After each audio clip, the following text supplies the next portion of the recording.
तेज खबर पैनी नजर।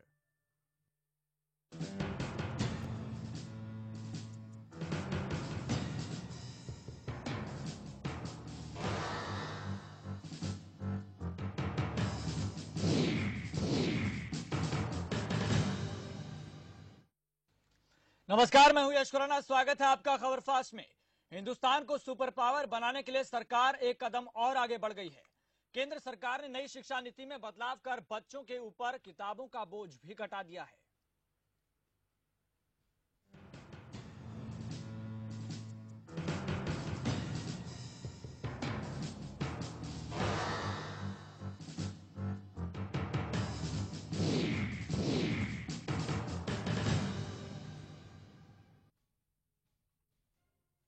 देश की नई राष्ट्रीय शिक्षा नीति को लेकर आज देशवासियों से सामने अपने विचार भी रखे। पीएम मोदी ने कार्यक्रम को संबोधित करते हुए बताया कि कैसे नई शिक्षा नीति देश के विकास के लिए लाभदायक साबित होगी। उन्होंने बताया कि भारत के लोगों को ताकतवर और सशक्त बनाने के लिए इस शिक्षा नीति में खास ध्यान दिया गया है। पीएम मोदी ने यह भी कहा कि यह सच है कि 34 साल बाद शिक्षा नीति में बदलाव किया गया है, लेकिन ऐसे में हर बारीकी और सवालों पर ध्यान दिया गया है।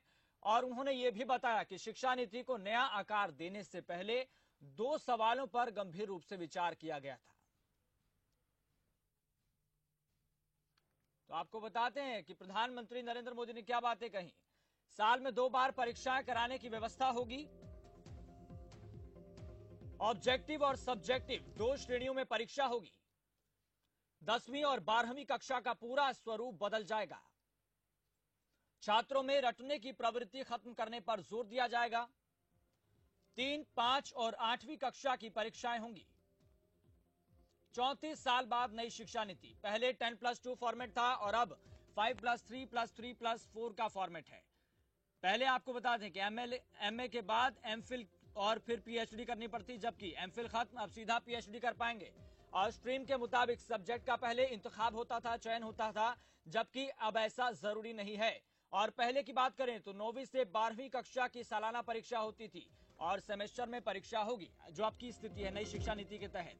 तो यानी कि 34 साल बाद देश में शिक्षा नीति जरूर बदल रही है और लंबे मंथन के बाद शिक्षा नीति को मंजूरी दी गई है। आपको बता दें कि इसरो के पूर्व जो प्रमुख थे, उन्होंने इसको लेकर मसौदा तैयार किया था, फिर इसके बाद उन्होंने बदलाव किया और किस तरीके से खाका तैयार किया गया उसको लेकर बातचीत चल रही थी। ग्रेजुएशन और मल्टीपल जो सिस्टम है उसको लेकर भी बढ़ावा दिया गया है। 1 साल बाद पढ़ाई छोड़ दी तो सर्टिफिकेट भी आपको मिल जाएगा। 2 साल के बाद डिप्लोमा और 3-4 साल के बाद डिग्री भी मिलेगी। हायर एजुकेशन नहीं करना तो 3 साल बाद डिग्री विकल्प भी है आपके सामने। हायर एजुकेशन करने वालों को 4 साल की डिग्री करनी होगी। 4 साल की डिग्री करने वाले 1 साल में एमए भी कर सकेंगे। बड़ी बातें आपको बताते हैं प्रधानमंत्री नरेंद्र मोदी की। नई शिक्षा नीति से विकास की नई ऊंचाइयां छुएगा भारत। बदलते वक्त के साथ बदलाव की जरूरत भी है। नई शिक्षा नीति से अतीत से आधुनिकता तक का सफर है ये। मातृभाषा में पढ़ने से बच्चों की नींव मजबूत होगी। नई शिक्षा नीति में किताबों का बोझ घटेगा।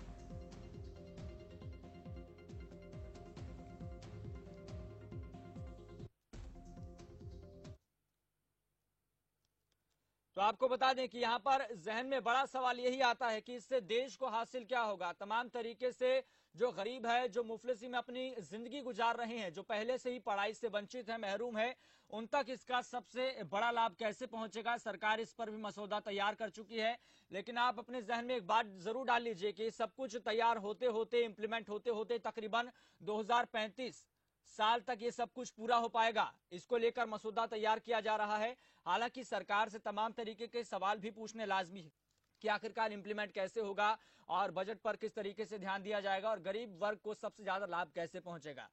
यह आज का बड़ा महत्वपूर्ण मुद्दा है जिसको लेकर हमने इंतखाब किया है, क्योंकि प्रधानमंत्री नरेंद्र मोदी ने आज इसको लेकर चर्चा की है और देश के सामने बताया है कि कैसे नई शिक्षा नीति देश में एक बड़ा बदलाव लाने वाली है। आपको बता दें कि इस पर बातचीत करने के लिए हमारे साथ अनुराग धारीवाल जुड़ चुके हैं, शिक्षाविद हैं। अनुराग जी, सबसे पहले आपका बहुत बहुत स्वागत खबर फास्ट पर। नमस्कार जी अनुराग जी, प्रधानमंत्री ने भी अब इस बात का जिक्र कर दिया है कि नई शिक्षा नीति देश के लिए क्रांतिकारी साबित होगी, इंकलाब लाएगी शिक्षा के क्षेत्र में। लेकिन ऐसे में बड़ा सवाल यह है कि जब नरेंद्र मोदी सरकार जब सत्ता में आई थी तो उन्होंने कहा था कि सत्ता में आने के बाद भारत विश्व गुरु बन जाएगा, लेकिन क्या आपको लगता है कि नई शिक्षा नीति के बाद भारत विश्व गुरु के लिए एक कदम और आगे बढ़ जाएगा? मैं चाहूंगा कि आप इसको तफसील से बताएं। जी बिल्कुल सर, जो अभी नरेंद्र मोदी का आपने आज सेशन सुना होगा, उन्होंने जी। विस्तार से नई शिक्षा नीति के बारे में बताई। इसके अतिरिक्त विभिन्न चैनलों के बारे में लगातार डिबेट चलती रहती है। मेरे लगभग इसमें 50-60 सेशन में दिए हैं शिक्षा नीति के बारे में। तो हम इसे भारत महागुरु इसमें कैसे बन पाएगा? दूसरा आपका प्रश्न ये था कि जो गरीब तबके हैं वो इससे कैसे जुड़ पाएंगे। तो देखिए, मैं इसकी शुरुआत करता हूँ बेसिक एजुकेशन से। जो इसमें प्री प्राइमरी की जो बात कही गई है, प्री प्राइमरी आज से पहले सरकारी स्कूलों में नहीं थी। तो जो अमीरों के बच्चे थे वो जो प्राइवेट स्कूल थे वहां पर प्री प्राइमरी की शिक्षा वो ग्रहण कर रहे थे। पर जो हमारे गरीब तबके के जो बच्चे थे, जो आदिवासी थे, जो दलित थे, जो महिला, जो गुड़िया थी, जो उन बड़े स्कूलों में नहीं जा पा रही थी, या उन गरीबों के बच्चे जो उन बड़े स्कूलों में नहीं जा पा रहे थे, इस शिक्षा नीति के द्वारा उन सरकारी स्कूलों के अंदर जब प्री प्राइमरी की सुविधा होगी तो वो बच्चे भी मुख्य धारा में जल्दी वापस आएंगे। क्योंकि जो बच्चा प्री प्राइमरी ग्रहण नहीं कर पाता वो शिक्षा के प्राइमरी दौर में पिछड़ जाता है। एक बच्चा सीधा फर्स्ट क्लास में आया है और एक बच्चा पहले 3 साल पढ़ के आया है, तो उन दोनों बच्चों के शैक्षणिक क्षेत्र में काफी अंतर होता है और वो लगातार उसकी शिक्षा पे नजर आता है। तो सबसे पहली बात आप इसमें देखेंगे कि इस प्रकार से आदिवासी, दलित, हमारे वे सभी पिछड़े भाई बहन जो किसी वजह से महंगे स्कूलों में प्री प्राइमरी प्राप्त नहीं कर पाते थे, वो इससे जुड़ जाएंगे। दूसरी बात, मातृभाषा में शिक्षा। देखिए, इंग्लिश भाषा का शिक्षण एक अलग चीज है और इंग्लिश माध्यम से सीखना एक अलग चीज है, अंग्रेजी माध्यम सीखना अलग चीज है। यदि मातृभाषा में बच्चों को शिक्षण देंगे, हम देखेंगे किसी भी संसार के किसी भी बड़े देश में, चाहे जापान हो, चीन हो, आपका फ्रांस हो, इटली हो, हर देश के अंदर मातृभाषा में ही शिक्षा दी जाती है। इसके ऊपर लगातार विवाद रहा कि मातृभाषा में शिक्षा कितनी सफल होगी, पर हम यदि किसी भी विकसित देश को देखेंगे तो वहां पर मातृभाषा में शिक्षा दी जाती है। यदि हम इसको सुनिश्चित कर पाए तो बिल्कुल अपने देश का विकास होगा, क्योंकि जितनी कल्पना शक्ति का, जितनी सृजनात्मक शक्ति का विकास मातृभाषा में होता है, उतना और दूसरी भाषा में नहीं हो सकता। आप में से कोई भी छात्र कितना भी बड़ी इंग्लिश मीडियम में स्कूल में पढ़ा हो, पर वो अपनी जो पहली अपनी कल्पना है, अपनी सोच है, अपने भाव है, जितने बढ़िया वो मातृभाषा में अपने व्यक्त कर सकता है, उतनी दूसरी भाषा में व्यक्त नहीं कर पाएगा। दूसरी महत्वपूर्ण बिंदु। तीसरा महत्वपूर्ण बिंदु, हम स्पोर्ट्स की बात करें, हम आर्ट की बात करें, हम किसी भी स्किल की बात करें, तो आप महसूस कर पाएंगे कि यहाँ पर 6ठी क्लास से स्किल के ऊपर ध्यान दिया गया है।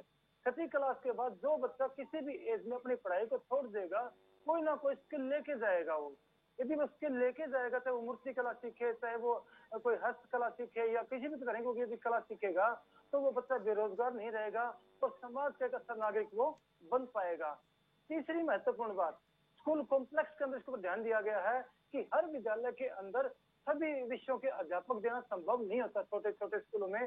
तो यहाँ स्कूल कॉम्प्लेक्स की भावना पर बल दिया गया है कि एक 12-13 स्कूल का कॉम्प्लेक्स होगा और स्कूल टीचर क्योंकि स्कूल के अंदर ना हो, कॉम्प्लेक्स के अंदर होगी, ताकि हर बच्चे को सभी सुविधाएं, सभी प्रकार के अध्यापक मिल सकें। उसके बाद अगली चीज के ऊपर हम चलते हैं कि जो शिक्षण की जो डिग्री है, अभी जो बात करते डिप्लोमा डिग्री में इसके ऊपर आता हूँ कि जो अध्यापक होंगे वो भी हाई क्लास के होंगे। एक बढ़िया, अभी जो बीएड, जो 1 साल की बीएड है, उसको 4 साल का किया गया है। अभी आप देखेंगे एमबीबीएस है 4 साल की डॉक्टरी की, बीटेक है 4 साल की है, जितनी भी बढ़िया डिग्री है वो 4 साल की है। पर शिक्षा की डिग्री की कितने साल की है? 1 साल की। तो वो अध्यापक उसमें पूरी तरह पारंगत नहीं हो पाते। तो 4 साल की बीएड डिग्री का मतलब है कि हमारे पास बेहतर अध्यापक होंगे। उसके बाद इसमें ध्यान दिया गया है कि जितने भी HCI, जो अब इसमें यूनिवर्सिटी कॉलेज के बजाय HCI नाम दिया गया है, हायर एजुकेशन इंस्टीट्यूशन का, तो उनकी आप ध्यान से उनके बारे में, क्वालिटी के बारे में पढ़ेंगे तो उनको वर्ल्ड क्लास बनाने पर ध्यान दिया गया है। तीसरा, मोदी जी ने जो बात बताया था कि मॉडर्न और संस्कृति, तो नेचुरली है कि इसके अंदर जो इस तरह की कल्पना की गई, इस तरह के विचार दिए गए हैं कि भारत की जो संस्कृति है, भारत की जो कला है, वो भी बची रहे और हम विदेशी की जो बढ़िया चीज है वो भी हम ले पाए। यदि हम इन सारी चीजों को सही तरीके से इम्प्लीमेंट कर पाए तो विश्व गुरु की बात कोई ये बात यहाँ पर यही बड़ा सवाल है कि आखिरकार इम्प्लीमेंट कैसे होगा, क्योंकि ये भी सरकार की तरफ से कहा जा रहा है कि 2035 तक इसको आते आते समय लग जाएगा। मतलब इतना लंबे समय है, मतलब लग जाएगा इसके लिए। तो स्वाभाविक सी बात है, क्योंकि इसमें बहुत सारी चीजें हैं, बदलाव कैसे होगा और इम्प्लीमेंट कैसे होगा, ये तमाम तरीके के सवाल खड़े होते हैं। अनुराग जी बन रही हमारे साथ। आपको बता दें कि हमारे साथ जगजीत सिंह जुड़ चुके हैं, स्कूल फेडरेशन ऑफ पंजाब के अध्यक्ष भी हैं। जगजीत जी, सबसे पहले आपका बहुत बहुत धन्यवाद, बहुत बहुत स्वागत खबरफास्ट पर जुड़ने के लिए। धन्यवाद जी। जी जी जगजीत जी, यहाँ पर पूरे देश में अब एक चीज सुर्खियों में यहाँ पर देखी जा रही है कि नई शिक्षा नीति जो केंद्र सरकार लेकर आई है, वो बात तो ठीक है, लेकिन जो चाहे अवेयर हो या फिर ना हो, इस बात से जागरूक या फिर हो या फिर ना हो, लेकिन ऐसे में हैरान और परेशान ये चीज करती है कि जब प्रधानमंत्री जी जब सत्ता में आए थे, उनकी सरकार जब सत्ता में आई थी, तो ये कहकर सत्ता में आई थी कि विश्व गुरु बनेगा देश और शिक्षा का बजट जो है वो बढ़ाया जाएगा, इंफ्रास्ट्रक्चर खड़े किए जाएंगे। लेकिन अभी तक कुछ इस बात को इम्प्लीमेंट होता हुआ नहीं दिखता, क्योंकि जब जीडीपी का अगर हम हिस्से की बात करते हैं कि सरकार कितना प्रतिशत एजुकेशन पर खर्च करती है, शिक्षा पर खर्च करती है, तो बड़ी हैरान कर देने वाली बात आती है। और जबकि पहले की सरकारों की बात करें तो उनका भी मतलब ज्यादा इंटरेस्ट इस पर नहीं दिखा। तो हम यही चाहते हैं कि अगर शिक्षा पर बात होती है तो पूरा खुलकर होनी चाहिए, तफसील से होनी चाहिए। और प्रधानमंत्री नरेंद्र मोदी सरकार की तरफ से ये बात कही गई कि 4.43 जीडीपी का इतना प्रतिशत हम शिक्षा पर खर्च करते हैं, जबकि तमाम तरीके की संस्थाएं और WHO कहता है कि 6% तो होना चाहिए। तो आपको क्या लगता है कि 5 से 6 साल बीत चुके हैं, अभी तक एजुकेशन पर इतना ज्यादा फोकस नहीं रहा, क्या नई शिक्षा नीति आने से इतना कुछ बदलाव आएगा? क्योंकि हमें बजट भी बढ़ाना बहुत जरूरी है। देखिए, जो आप बात कर रहे हैं बिल्कुल सही है। बजट बढ़ने की बजाय उल्टा कम हो गया है। जी, आपको याद कम होगा, हो गया है, बिल्कुल। एक पोस्ट मैट्रिक स्कॉलरशिप थी जी, जिसके तहत जो बच्चे हैं, दलित बच्चे हैं, SC विद्यार्थी हैं, उनको फ्री एजुकेशन मिल रही थी 2009 से लेकर लगातार 2017 तक। जी, लेकिन 2017 के बाद सेंटर की तरफ से जो स्टेट गवर्नमेंट्स को जो पोस्ट मैट्रिक स्कॉलरशिप जारी नहीं हुई, तो अब ऐसे ही मान लीजिए भी जो जैसे पोस्ट मैट्रिक स्कॉलरशिप एक तरह से खत्म हो गया, तो सीधा ही बजट एक ऐसी आबादी जो कम से कम 25% से लेकर 33% तक दलित लोग बच्चे हैं, उनके लिए तो जीरो होगी एकदम से। तो नई एजुकेशन पॉलिसी आ गई है, हम उसका वेलकम करते हैं, लेकिन पॉलिसी तभी इम्प्लीमेंट होगी अगर जो सरकार है उसके लिए जो अच्छा बजट रखेगी। बजट के अलावा ऐसी शिक्षा नीति जो है वो मतलब किसी महीने में 2034-35 की बात कर रहे हैं, अगर बजट ना बढ़ाया गया तो ये कभी भी नहीं लागू होगी। तो इस तहत जो बजट है वो तो बहुत मस्ट है। जैसे सरकार है, जो स्टेट गवर्नमेंट्स हैं और सेंट्रल गवर्नमेंट हैं, अगर एजुकेशन पर बजट नहीं बढ़ाएगी तो ये एजुकेशन पॉलिसी किसी काम की नहीं रहेगी। जी बिल्कुल। हाँ जी, ऐसे में एक चीज आपसे और जानना चाहते हैं कि इस नई शिक्षा नीति से देश में क्या बदलाव आएगा, चाहे हम आगामी समय की बात करें 2035 तक। देखिए, मैंने इस शिक्षा नीति को, क्योंकि जो पंजाब में जितने स्कूल है मैं उनका प्रेसिडेंट हूँ और जितने कॉलेज में उनका भी प्रेसिडेंट हूँ, इसलिए मुझे हायर एजुकेशन से लेकर स्कूल एजुकेशन तक सारी समस्याएं हैं जो उनका पता है। तो जो ऐसे पहले ड्राफ्ट आया था एजुकेशन पॉलिसी का, वो बड़ा खतरनाक था कि वो इशारा कर रहा था भी ये जो एजुकेशन है वो बड़े बड़े जो घराने हैं उनके पास जाने वाली है। लेकिन अब जो शिक्षा नीति अब फाइनल होकर आई है उसमें कुछ ना कुछ ऐसी चीजों से राहत है, लेकिन अच्छी है पॉलिसी बहुत। जैसे 8th स्टैंडर्ड के ऊपर बच्चों को सब्जेक्ट चॉइस है, स्किल एजुकेशन पर जोर दिया गया है, सब बातें अच्छी हैं, लेकिन इसकी अगर इम्प्लीमेंटेशन नहीं होगी तो जैसे 96 वाली पॉलिसी अभी तक हमें लागू होते होते अभी तक भी पूरी तरह लागू नहीं हो सकी, ऐसे ही अगर ये वाली जो पॉलिसी है अभी आई है, अगर आप जो बात बता रहे थे शिक्षा का बजट जो है वो प्रॉपर ना रखा जाए, इस पर ना ध्यान दिया गया, तो पॉलिसी अपने आप में जितनी भी सक्षम हो, लेकिन वो अच्छी तरह अगर इम्प्लीमेंट नहीं हो पाएगी तो उसका कोई फायदा नहीं होगा। लेकिन अभी जो एजुकेशनिस्ट हैं वो इस पॉलिसी को, इसमें से बहुत सारी चीजें अच्छी हैं, उनको वेलकम कर रहे हैं। कुछ चीजें हैं जो ऐसी हैं कंफ्यूजन क्रिएट कर रही हैं, जैसे इन्होंने लैंग्वेज की बात की है, जो प्राइमरी एजुकेशन है वो मदर लैंग्वेज में होनी चाहिए, लेकिन उसमें कंपल्शन नहीं है, फ्लेक्सिबिलिटी है। बहुत सारी बातें इसमें ऐसी हैं जो सिर्फ पॉलिसी में लिखने के लिए ही रह जाएंगी, उनकी इम्प्लीमेंटेशन नहीं हो पाएगी। तो ऐसी कुछ बातें हैं इसमें पॉलिसी में जो कंफ्यूजन क्रिएट करती हैं, अदरवाइज ओवरऑल पॉलिसी बहुत अच्छी है। अब बात आ जाती है इसकी इम्प्लीमेंटेशन। स्वागत योग्य तो है, लेकिन वही बात निकल कर आती है, जब तक कि बजट नहीं बढ़ाएंगे तो इम्प्लीमेंट कैसे होगा, इम्प्लीमेंट नहीं करेंगे तो कागजी तौर पर सब कुछ चीजें रह जाएंगी। तो इसका मतलब यह है कि कोई बदलाव नहीं हुआ, केवल आपने बातें ही कही है, केवल लफाजी है एक तौर पर। लेकिन ऐसे में जगजीत जी, ये बात भी हैरान करती है कि जब कॉलेज में हमारे प्रोफेसर नहीं होते, उनकी नियुक्ति नहीं होती, तो स्कूल का इंफ्रास्ट्रक्चर नहीं होता और स्कूल में टीचर्स नहीं होते, तो तब भी ये चीज हैरान बहुत करती है। तो ऐसे में किस तरीके से समन्वय स्थापित किया जाए सरकार और जो सरकार कह रही है उसको किस तरीके से जल्द इम्प्लीमेंट किया जाए ताकि सीधे तौर पर ये लाभकारी हो लोगों तक, उन लोगों तक खास तौर पर जो मुस्लिम सी में अपनी जिंदगी गुजार रहे हैं, जो पढ़ाई से वंचित हैं।